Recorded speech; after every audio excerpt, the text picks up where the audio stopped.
It was the night of June 12, 1886. King Ludwig II of Bavaria, known to some as the Mad King, was taken from his castle by officials who declared him insane. The next evening, his body was found floating lifeless in Lake Starnberg, alongside his psychiatrist. To this day, no one knows exactly how the king died, but the castles he left behind tell a story more fantastic than any fairy tale.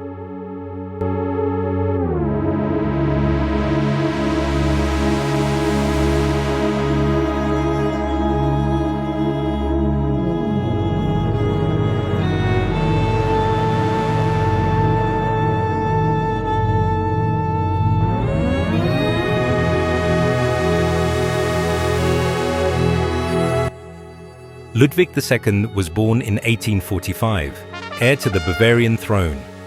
Tall, handsome, and deeply introverted, he cared little for politics. Instead, he immersed himself in art, poetry, and the operas of Richard Wagner, whom he idolized. As a boy, he dreamed of medieval knights and magical kingdoms. When he became king at just 18, Ludwig vowed to turn those dreams into reality. The young monarch withdrew from government, avoiding ministers and court duties. He became a recluse, preferring solitude and fantasy over the affairs of state.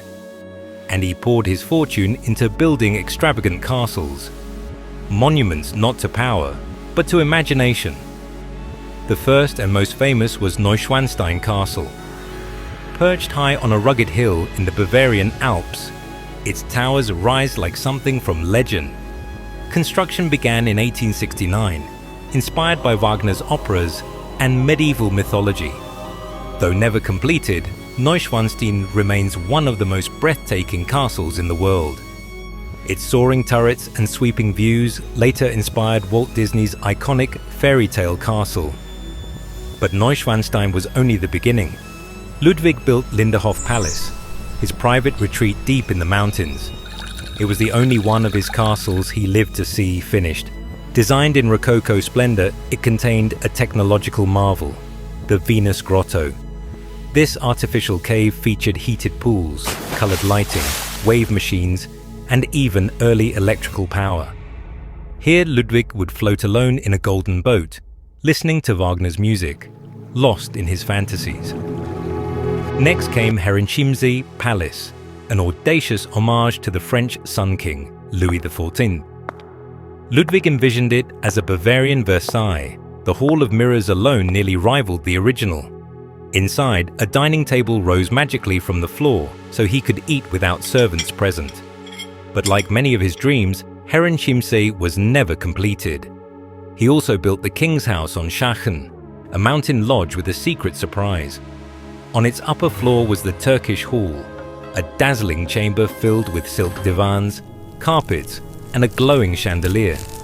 From here, Ludwig looked out over the Alps, pretending he ruled an empire of his own making. And then there was Falkenstein, his most ambitious plan. Perched on the ruins of a medieval fortress, Ludwig wanted to build a towering fairy tale castle that would outshine them all. But before a single stone could rise, fate intervened. All of this came at a staggering cost. By the 1880s, Ludwig's castles had drained Bavaria's treasury. Neuschwanstein alone cost over 6 million marks, 3 times the original estimate. The king ignored warnings, signing new loans and pushing the state toward bankruptcy. His ministers grew desperate. In June 1886, a panel of doctors declared Ludwig insane without even examining him. He was deposed, taken into custody, and confined at Berg Castle near Lake Starnberg.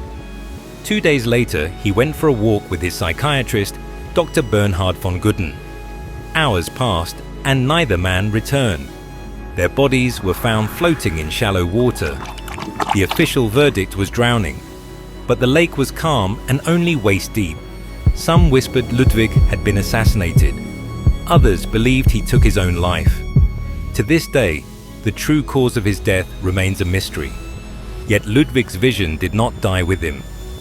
Neuschwanstein, Linderhof, Herrenchiemsee, and Schachen still stand. monuments to a king who lived for beauty, not politics.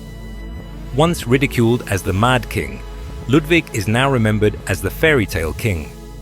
His castles attract millions of visitors each year and, in 2025, were officially recognized as UNESCO World Heritage Sites. What his ministers saw as madness, the world now treasures as genius.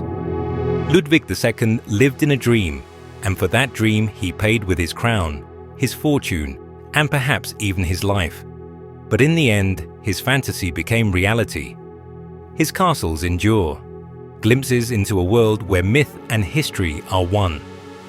If you enjoyed this story of Bavaria's Mad King and his castles, don't forget to like this video and subscribe to Untold History in 5.